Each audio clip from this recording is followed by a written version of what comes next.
नमस्कार, आप देख रहे हैं सत्य हिंदी का रात 8 बजे का बुलेटिन और मैं हूं आपके साथ कृति सिंह। टीएमसी सांसद महुआ मोइत्रा ने आरोप लगाया कि उन पर अंडे और बैगन फेंके गए, जबकि बीजेपी ने पलटवार करते हुए कहा है कि टीएमसी ही टीएमसी पर हमला कर रही है। उधर 117 भारतीय और पाकिस्तानी हस्तियों ने मोदी और शहबाज शरीफ से भारत पाक बातचीत फिर से शुरू करने की अपील की है। इधर व्हाट्सएप के नए यूजर नेम फीचर पर भी सरकार की नजर है। इस बीच तमिलनाडु में सरकार गिराने की भी कोशिशें हो रही हैं। इन्हीं खबरों पर इस बुलेटिन में बात करेंगे, लेकिन उससे पहले हमारे चैनल सत्य हिंदी के ऐप को जरूर डाउनलोड कर लें ताकि आप ये बुलेटिन ऐप पर भी देख सकें। ऐप डाउनलोड करने के लिए लिंक आपको इस वीडियो के डिस्क्रिप्शन में मिल जाएगा। तो आइए रुक कर लेते हैं दिन भर की बड़ी खबरों का। महुआ पर अंडे बैगन फेंके गए, बीजेपी बोली टीएमसी ही टीएमसी पर कर रही हमला। 117 हस्तियों ने मोदी शहबाज को लिखा पत्र, भारत पाक वार्ता फिर से शुरू करने की अपील। व्हाट्सएप के नए यूजर नेम फीचर पर सरकार सतर्क, फर्जी पहचान और ठगी का खतरा। टीवी के सरकार गिराने की कोशिश, वोट बदलने के लिए मिला 35 करोड़ रुपए का ऑफर। दान विवाद पर केजरीवाल का शाह से सवाल, अब तक क्यों नहीं गए राम मंदिर। पश्चिम बंगाल में टीएमसी नेताओं पर हमले जारी हैं। सांसद महुआ मोइत्रा का आरोप है कि कृष्णानगर में पार्टी कार्यकर्ताओं के साथ बैठक के दौरान रेस्टोरेंट के बाहर जुटी भीड़ ने इमारत की ओर अंडे और बैगन फेंके। महुआ ने इस पूरी घटना का फेसबुक लाइव किया और आरोप लगाया कि हमला बीजेपी कार्यकर्ताओं ने किया, जबकि पुलिस काफी देर तक मूक दर्शक बनी रही। उन्होंने कहा कि पुलिस और सीआरपीएफ करीब 15 मिनट बाद मौके पर पहुंचे, लेकिन तब तक भीड़ को हटाने के लिए कोई ठोस कार्रवाई नहीं हुई। महुआ मोइत्रा ने लाइव वीडियो में कहा कि ये पश्चिम बंगाल की कानून व्यवस्था की हकीकत है। उन्होंने आरोप लगाया कि भीड़ में शामिल लोगों के चेहरे साफ दिखाई दे रहे हैं, लेकिन बाद में पुलिस यही कहेगी कि आरोपियों की पहचान नहीं हो पा रही। उन्होंने ये भी कहा कि वो अपने संसदीय क्षेत्र से डर कर नहीं जाएंगी और किसी तरह की पुलिस सुरक्षा भी नहीं लेंगी। महुआ ने डीजीपी को टैग करते हुए सोशल मीडिया पर शिकायत की और कहा कि पुलिस घंटों तक तमाशा देखती रही। इससे पहले टीएमसी सांसद अभिषेक बनर्जी ने भी एक वीडियो शेयर कर आरोप लगाया था कि उनके घर के बाहर देर रात पत्थरबाजी हुई और फिर आरोपी अचानक फरार हो गया। महुआ पर हमले को लेकर विपक्ष का गुस्सा फूट पड़ा है। आम आदमी पार्टी सांसद संजय सिंह ने एक्स पर लिखा कि क्या गुंडागर्दी मचा रखी है बंगाल में। संजय सिंह ने लोकसभा अध्यक्ष ओम बिरला को टैग करते हुए लिखा कि एक सांसद अपने ही संसदीय क्षेत्र में सुरक्षित नहीं है। आपको तुरंत इस घटना का संज्ञान लेना चाहिए और अधिकारियों को विशेषाधिकार हनन समिति के समक्ष बुलाना चाहिए। लेकिन इस पर बीजेपी का कहना है कि टीएमसी ही टीएमसी पर हमला कर रही है। पश्चिम बंगाल बीजेपी अध्यक्ष समीक भट्टाचार्य ने कहा कि अंडे फेंकने की घटनाएं बंद होनी चाहिए, लेकिन इसके लिए टीएमसी को भी जिम्मेदारी अपनी तय करनी होगी। उन्होंने दावा किया कि टीएमसी ही है जो टीएमसी पर हमला कर रही है। समीक ने तंज कसते हुए कहा कि पुलिस कैसे पहचान करेगी कि किसकी जेब में अंडे हैं। अंडे पकड़ने वाली कोई मशीन तो होती नहीं है और मेटल डिटेक्टर भी अंडे पकड़ नहीं पाता। उन्होंने व्यंग में कहा कि शायद अब इसके लिए नई मशीनें बनानी पड़ेंगी।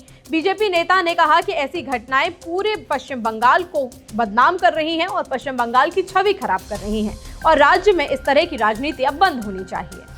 भारत और पाकिस्तान की 117 प्रमुख हस्तियों ने दोनों देशों के प्रधानमंत्री नरेंद्र मोदी और शहबाज शरीफ को खुला पत्र लिखकर सभी लंबित मुद्दों पर फिर से बातचीत शुरू करने की अपील की है।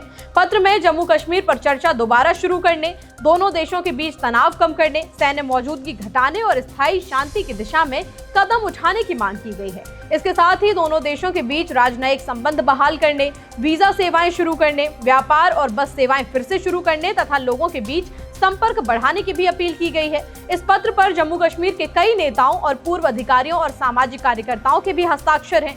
वहीं बीजेपी ने इस पहल का कड़ा विरोध किया। बीजेपी महासचिव तरुण चुग ने कहा कि ये पत्र पाकिस्तान के एजेंडे को आगे बढ़ा रहा है। उन्होंने कहा कि भारत का रुख बिल्कुल साफ है, आतंक और बातचीत साथ साथ नहीं चल सकते। बीजेपी का कहना है कि जब तक पाकिस्तान अपनी धरती से आतंकवाद और घुसपैठ पूरी तरह खत्म नहीं करता, तब तक सामान्य बातचीत का कोई सवाल ही नहीं उठता। व्हाट्सएप के नए यूजर नेम फीचर को लेकर अब केंद्र सरकार सतर्क हो गई है। सरकार इस फीचर की पूरी समीक्षा करेगी, क्योंकि आशंका है कि इसका गलत इस्तेमाल कर फर्जी पहचान बनाई जा सकती है और लोगों के साथ ठगी या धोखाधड़ी की घटनाएं बढ़ सकती हैं। जानकारी के मुताबिक अगर कोई व्यक्ति किसी सरकारी विभाग, बैंक या बड़ी संस्था जैसे यूजर नेम रख लेता है तो लोगों को गुमराह करना आसान हो सकता है। यही वजह है कि सरकार इस फीचर से जुड़े सभी संभावित खतरों का आकलन कर रही है।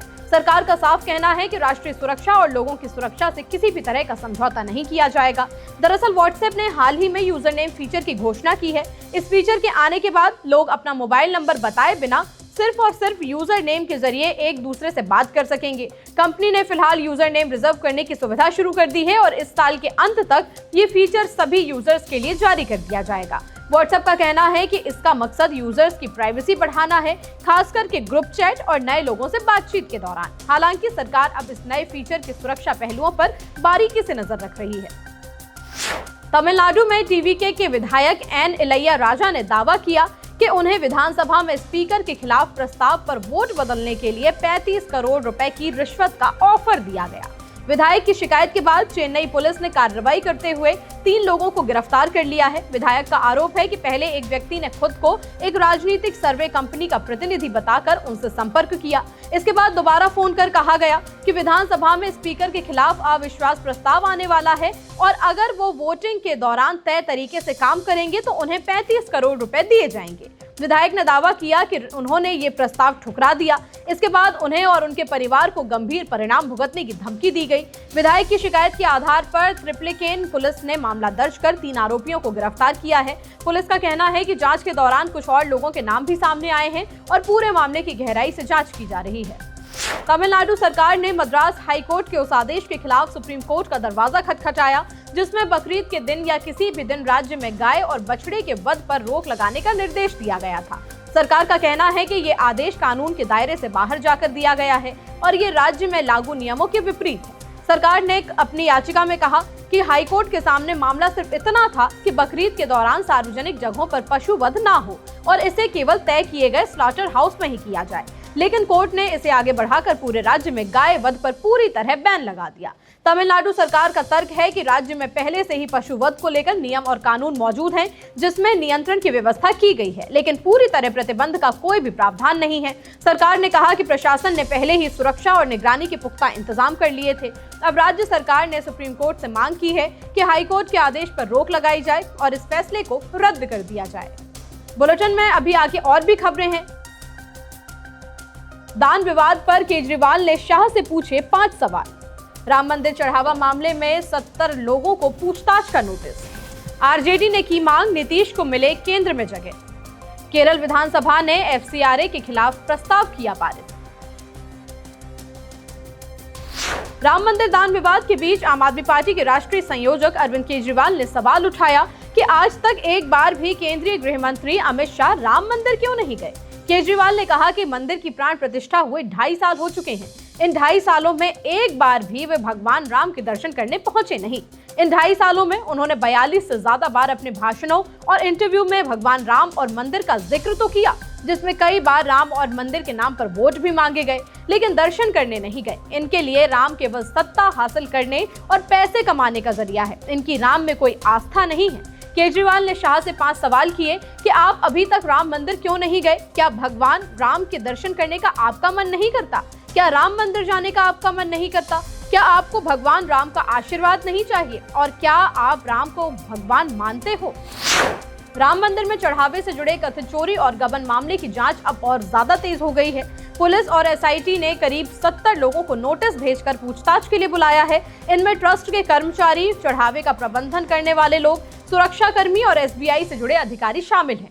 जांच एजेंसियां मामले के हर पहलू की गहराई से पड़ताल कर रही हैं। जेल में बंद आरोपियों से भी लगातार पूछताछ हो रही है। मंगलवार को आरोपी अविनाश शुक्ला से करीब 2 घंटे तक पूछताछ चली, जबकि टिन्नू यादव समेत कई अन्य आरोपियों से भी जल्द पूछताछ होगी। पुलिस उनके बयानों का दस्तावेजों से और सबूतों से मिलान कर रही है। अविनाश शुक्ला के घर से पहले ही लाखों रुपए नकद और कई अहम दस्तावेज मिल चुके हैं। पुलिस अब पैसों के स्रोत और लेन देन और निवेश की जांच कर रही है। साथ ही एसबीआई के कुछ कर्मचारियों और ट्रस्ट से जुड़े पदाधिकारियों की भूमिका भी जांच के घेरे में है। जरूरत पड़ने पर पुलिस अदालत से दोबारा पूछताछ की अनुमति मांग सकती है। इस बीच मामले की जांच कर रही एसआईटी को जांच पूरी करने के लिए 15 दिन और मिल गए हैं।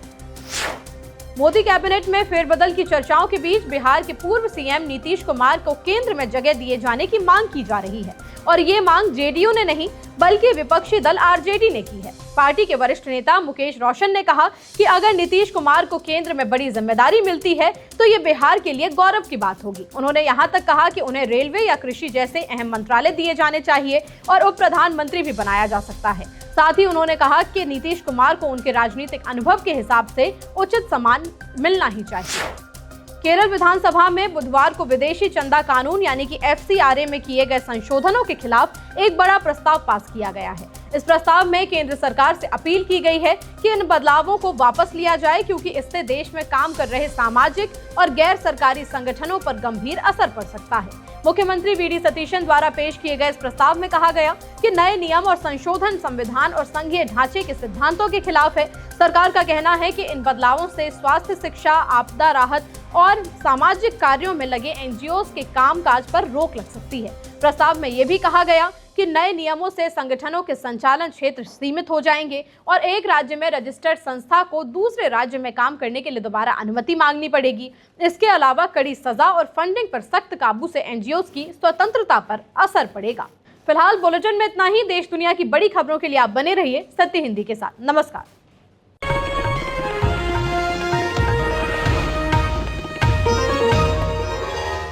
Copyright disclaimer under Section 107 of the Copyright Act 1976. Allowance is made for fair use for purposes such as criticism, comment, news reporting, scholarship, and research. Fair use is a use permitted by copyright statute that might otherwise be infringing.